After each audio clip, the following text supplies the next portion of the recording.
Praise the Lord. கர்த்தர் நல்லவர். உங்களை மீண்டும் சந்திக்கிறதுல எனக்கு ரொம்ப சந்தோஷம். நீங்களும் நான் ஆராதிக்கிற இயேசு கிறிஸ்து பெரியவர், அவர் நித்தியமானவர். அவர் நம்மளை ஒருபோதும் கைவிடலை, ஒருபோதும் புறக்கணிக்கலை. தம்மை சார்ந்து வாழுகிற பிள்ளைகளை, தம்மை நம்பி ஜீவிக்கிற பிள்ளைகளை அவர் ஒருபோதும் கைவிடுகிறது இல்லையா.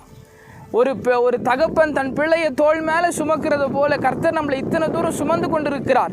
அவர் இனிமேலும் நம்மளை சுமக்க போகிறாங்க. அதனால் எதை குறிச்சும் கலங்காதீங்க, எதை குறிச்சும் சோர்ந்து போயிடாதீங்க. இன்றைக்கும் ஒரு வார்த்தையை சொல்லி நான் உங்களை பலப்படுத்த ஆசைப்படுறேன். என்னோட எடுத்துக்கொள்ளுங்க. 90வது சங்கீதம் அதனுடைய 15வது வசனம் இப்படியாய் சொல்லுகிறது, தேவரீர் நாங்கள் சிறுமைப்படுத்தப்பட்ட நாட்களுக்கும் நாங்கள் துன்பத்தை கண்ட வருஷங்களுக்கும் சரியாய் எங்களை மகிழ்ச்சியாக்கும். ஆமென் சொல்லுங்களேன். மோசே ஒரு அழகான ஜெபம் ஜெபிக்கிறாங்க. இஸ்ரவேல் ஜனங்க சிறுமைப்படுத்தப்பட்டாங்க, துன்பத்தை கண்டாங்க ரொம்ப வருஷமா, அதுக்கு சரியாய் எங்களை மகிழ்ச்சியாக்கும்னு ஜெபிக்கிறாங்க. இன்றைக்கி இவங்களுடைய வாழ்க்கையில் அநேக உபத்திரவத்துக்குள்ளே, அநேக சிறுமையான ஒரு சூழ்நிலைக்குள்ளே நீங்கள் போய் கொண்டு இருக்கலாம். அநேக வருஷமாக நான் இந்த உபத்திரவத்தில் இருக்கிறேன், அநேக பிரச்சனைக்குள்ளே போய் கொண்டு இருக்கிறேன். இந்த பிரச்சனை முடியாதா, இந்த உபத்திரவம் முடியாதா, இந்த சிறைப்படுத்த காரியங்கள் முடியாதா அப்படின்னு சொல்லி உங்களுடைய குடும்பத்தில், உங்களுடைய தனிப்பட்ட வாழ்க்கையில் நீங்கள் சிந்தித்து கொண்டு இருக்கலாம். ஆனால் பரிசுத்த ஆவியானவர் இன்னைக்கு நீங்கள் எதிலெல்லாம் சிறுமைப்படுத்தப்பட்டீங்களோ, எதிலெல்லாம் துன்பத்தை கண்டு கொண்டு இருந்தீங்களோ, சரியாய் கர்த்தர் உங்களை திருப்தியாக்க போகிறாங்க. இவ்வளோ பாடுபட்டுட்டேன்னு சில நேரத்துலலாம் யோசிக்கும் போது, நான் இவ்வளோ பாடுபட்டு கொண்டு இருக்கிறேன், இவ்வளோ உபத்திரவத்தில் இருக்கிறேன், இவ்வளோ பிரச்சனைக்குள்ளே போகிறேன்னு, எனக்கு பலனே இல்லையே, நான் இவ்வளோ கஷ்டப்படுறேன்னு நீங்கள் யோசிக்கலாம்.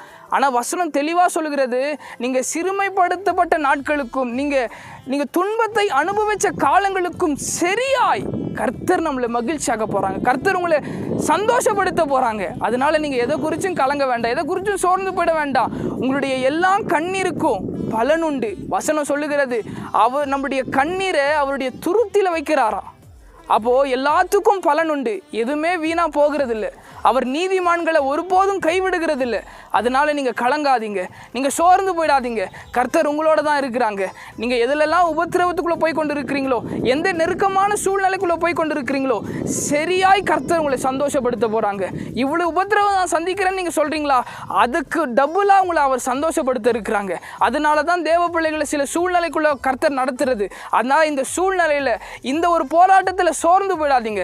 கர்த்தர் உங்களோட இருக்கிறாங்க. கர்த்தர் உங்களை கொண்டு பெரிய காரியங்களை செய்ய போறாங்க. God bless you all.